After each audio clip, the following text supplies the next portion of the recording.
नफरत के खिलाफ एकता की हुंकार और भाईचारे का संदेश। कल मीरा रोड की फिजाओं में कुछ यही मंजर देखने को मिला।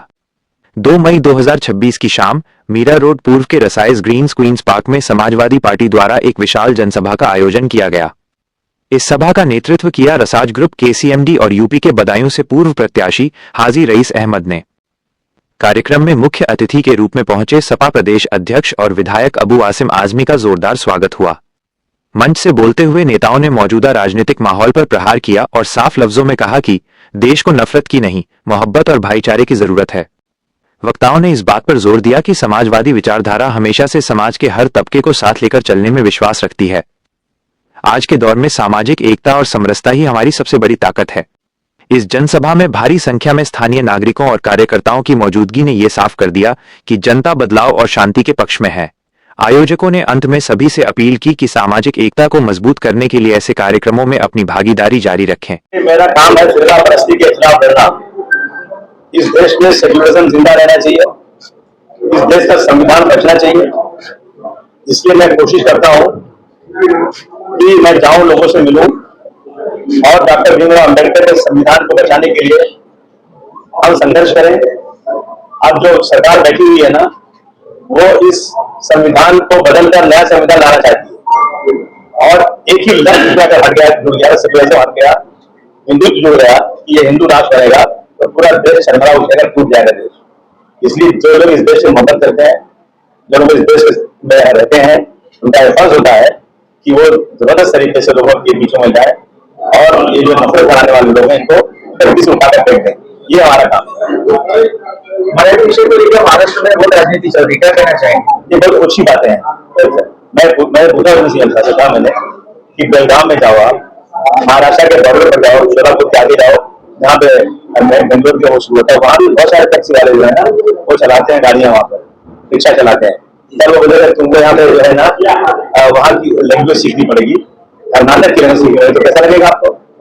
और आपको जो है, मैं सबसे पहले अगर कुछ करना है ना, तो आजादी के वक्त आजादी दिलाने वाले नेताओं का कहना था कि इस देश में अंग्रेजी नौकरानी बनेगी और हिंदी महारानी बनेगी।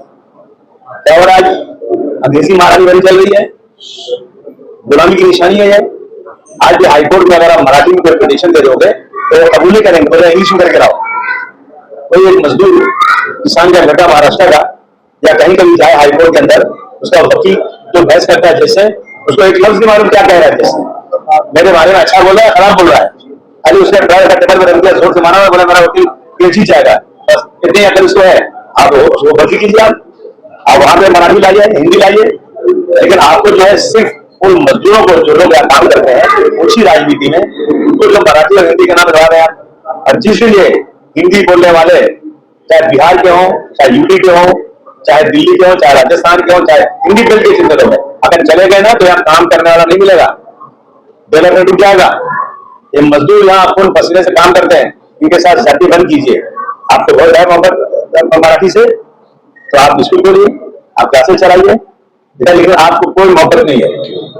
मराठी स्कूल बंद हो रहे हैं, तो जो पूरे टीचर नहीं है, 25, 5, 10, 15 बच्चे बचे हैं, उसका केयर नहीं आपको है। और सिर्फ जनता के आंखों में धूल छोड़ करके मराठी के नाम पर जो आप बंटवारा करें ना, ये महाराष्ट्र के लिए बिल्कुल ठीक नहीं। महाराष्ट्र को मानते, हम मानते मराठी को सारी लैंग्वेज है, लेकिन जिसकी पढ़ाई आनी हुई है, ये मुंबई शहर के बाहर से लोग आते हैं सीखेंगे, लेकिन इस तरह से मारना, उनको इस तरह से बेइज्जत करना, ऐसे कानून लाना, बिल्कुल इसके हम खिलाफ। कुछ भाई 2 दिन पहले यहाँ पर एक बड़ी घटना हुई मीरा, पूरे हिंदुस्तान में खबर आपकी तरफ रह चुकी थी। एक वॉचमैन को एक मुस्लिम युवक ने मारा, कलमा पढ़ाने को लेकर इस तरह का जबरन उसे मारा गया, इस तरह का आरोप उसके ऊपर किया जा रहा है। आप कैसे देखते हैं? घटना के बाद वो बच्चे का स्वागत किया, जिस बच्चे ने उस व्यक्ति को बचाया, वॉचमैन का, आज आपसे मुलाकात हुई। मैं मुख्यमंत्री जी से कहना चाहता हूँ, आपने तो कह दिया कि उसने धन पूछ के मारा। मुख्यमंत्री जी, आप ये क्यों नहीं कहा उसको बचाने वाला, उसको हटा ले जाने वाला, वो मुसलमान था, क्यों उसको आवाज दिया आपने? मुख्यमंत्री जी, आप उस वक्त कहाँ थे जब एक पुलिस वाला जो हमारी सिक्योरिटी के लिए होता है, ट्रेन में घुस करके आर्मी वाले लोगों को पहचान करके मुसलमानों को निकाला, गोली मारा, उनकी लाश को पैर रख के कहता है इस देश में रहना है तो योगी और मोदी कहना पड़ेगा। उस वक्त आपने बोले कुछ, और आपने कहा कि ये पुलिस वाला जो है कुछ दिमागी तौर से ठीक नहीं है, पागल टाइप है। और ये लड़का जो यहाँ पे है, ये 101% मैंने इसीलिए आया हूँ, आज मैं मिला सबसे। वो जो है निकाला हुआ है वहां से, अमेरिका से लगाया हुआ है शायद, अभी यहाँ बात क्या अकेले घर में रहता है और इसका दिमाग काम नहीं कर रहा है। और अभी तक जो हमारे पास जो आए थे उनका नाम क्या था, अभी जो मिले हुए है नैब से, वहां पर ये बात बिल्कुल नहीं सिक्योरिटी वाले ने बताया कि इसने पूछा कि मुसलमान तू डरना पड़ो, तुम मुसलमान नहीं हो इसलिए मार रहा हूं। अलग बात, मैं गारंटी के साथ कह सकता हूं कि ये बातें बनाई हुई है सिर्फ मुसलमानों को बदनाम करने के लिए। अब क्यों कैसे कह रहा हूं मैं, थोड़े दिन पहले अलीगढ़ में 2 बच्चे आपस में बात कर रहे हैं और कह रहे हैं कि देखो एक लड़का हिंदू, एक लड़का मुस्लिम है, तो मुस्लिम कह रहा है कि जब तुम हिंदू बन जाओ, तुम मुस्लिम बन जाओ, नहीं तो समाजवादी की सरकार आएगी। मीडिया में चला दिया लोगों ने, ये अंधभक्त मीडिया वाले। जब इंक्वायरी हुई उसकी तो दोनों हिंदू तो मुसलमान नहीं था उसमें। आगरा में समाजवादी पार्टी का एक आंदोलन हो रहा था, उसमें एक आदमी ने मीडिया के सचिव पाकिस्तान जिंदाबाद, मीडिया ने चला दिया समाजवादी जिंदाबाद बोलती पाकिस्तान। मालूम पड़ा इंक्वायरी हुई वो बीजेपी का था, पकड़ा गया वो।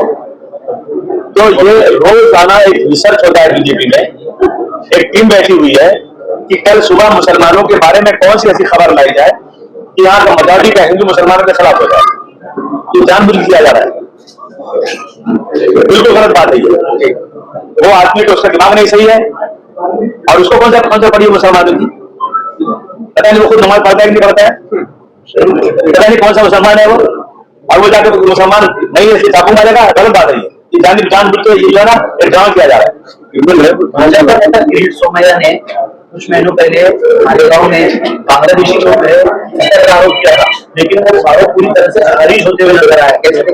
एसआईटी कराई गई थी, 3 महीने टाइम था, 3 महीने जगह कई महीने गुजर चुके हैं, आज तक रिपोर्ट नहीं आई जा रही है। और किरीट सोमैया जो है बेचारा मिलता रहता है, इधर बांग्ला देखती रहता है, इधर देखो ना जला पकड़ो इसको, इधर अचान होती है। अरे मुझे बात तो सीधी करनी आती नहीं, अरे मुकद्दीस का बेचारे को नौकरी दे दो, कुछ काम दे दो, एमएलए बन रहा है, नहीं बन पा रहा है, और सिर्फ घूम फिर जो है जहर पका है, ये नफरत फैला रहा है। झूठ बोला उसके मालेगांव के बारे में, झूठ बोल करके साथी बनवाया, उसको सजा होना चाहिए। बहुत ज्यादा सफल रहा है। आप लोग देख रहे हैं लोगों का किस तरह से हुजूम लगा हुआ है यहाँ पर, हर धर्म का, हर जाति का, हर वर्ग का लोग यहाँ पर मौजूद है। ये करिश्मा हमारे माननीय राष्ट्रीय अध्यक्ष अखिलेश यादव जी का और हमारे प्रदेश अध्यक्ष जो है जनाब अबू आसिम साहब का है, जो उनकी लीडरशिप है, उनके मिलने के लिए, बात करने के लिए यहाँ सब लोग मौजूद है। लोगों को ये कमी महसूस हो रही थी कि मीरा रोड में समाजवादी की जो यहाँ पर कमी थी वो वापस से पूरी करने जा रहे हैं हम लोग यहाँ पर। उत्तर प्रदेश में आप प्रत्याशी रह चुके हैं सपा पार्टी के, फिर मेरा वाइंदर शहर में एक बार समाजवादी पार्टी उभरेगी, कैसा लगता है क्या? बिल्कुल बेशक उभरेगी, क्योंकि आज समाजवादी पार्टी हमारे देश की तीसरी सबसे बड़ी पार्टी है।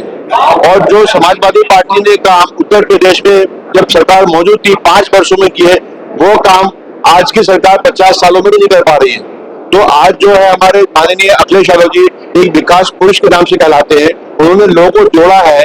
वो खुद बहुत पढ़े लिखे हैं, इंजीनियर हैं, उनको पता है कि देश को, राज्य को कैसे चलाया जाता है। यही हम लोग फिर से एक होने जा रहे हैं। सांप्रदायिक जो ताकतें हैं उनके विरोध में जितना भी ताकत से हम लोग काम कर सकते हैं उतनी ताकत से हम काम करेंगे। हम हर जाति, हर धर्म के लोगों को मिलकर साथ में काम करेंगे। और समाजवादी पार्टी से आज जितना जुड़ाव लोगों के लिए हो रहा है, दूसरी पार्टियों से जो उनका जुड़ाव वो भंग हो रहा है। उनको मालूम है कि दूसरी यहाँ पर जो पार्टियां हैं वो सिर्फ देश को तोड़ने की बात करती है, समाज को तोड़ने की बात करती है, धर्म को तोड़ने की बात करती है। समाजवादी पार्टी एक ऐसी पार्टी है जो सबको साथ में लेके चलने की बात करती है, सबको जोड़ के चलने की बात करती है, एकता की बात करती है।